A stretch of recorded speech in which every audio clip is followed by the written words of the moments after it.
Sa Good Vibes, isa ka medtech student sa Kolehiyo San Agustin, Bacolod ang nakakuha sa Summa Cum Laude Honors matapos ang masobra sa 50 katuig.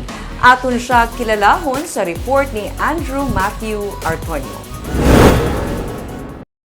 Sang July 30 lang nagtakop ang academic year 2021-2022 sa Kolehiyo San Agustin, Bacolod kung sa diin linibo ka mga graduating students ang nagkakuha sang ilang nga diploma. Isa si Sidri sa mga estudyante nga nagkuha sang Latin Honor kung sa diin handom niya na humalin pa sang una.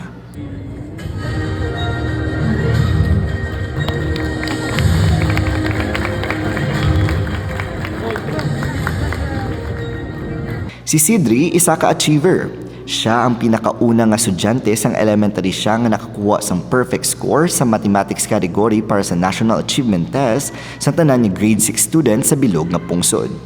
Hindi lang siya sa academics nag-focus. Aktibo man siya sa iba na co-curricular activities.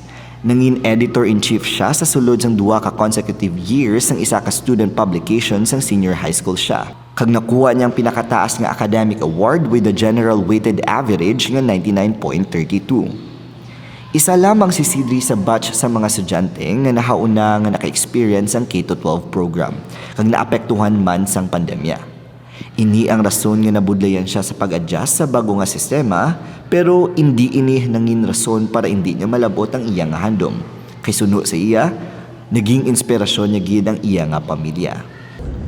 Then the COVID-19 pandemic came. Some dreams died. Some dreams turned into nightmares, and some of us didn't dream at all. At first, we had to grapple with the pressures of studying away from our classrooms, and then almost instantly onto our laptop screens. Our sense of time got distorted, and our mental health was greatly affected. Suno sa iya, umpisa pa lamang ini sang iya nga journey kag madamo pagid siya maagyan. Kay ang kabuhi ta, isa lamang ka roller coaster ride. Wala gid sang sekreto sa success, just do your best. Wala gid consistent sa tanan na butang, just enjoy the process. Salig lang gid sa self mo and may are gid times nga maminsar ka mo and madoubt si mo self pero at the end of the day ikaw lang gid ang makabutong si mo pababaw and you know you have yourself, also have your friends, your family to call upon.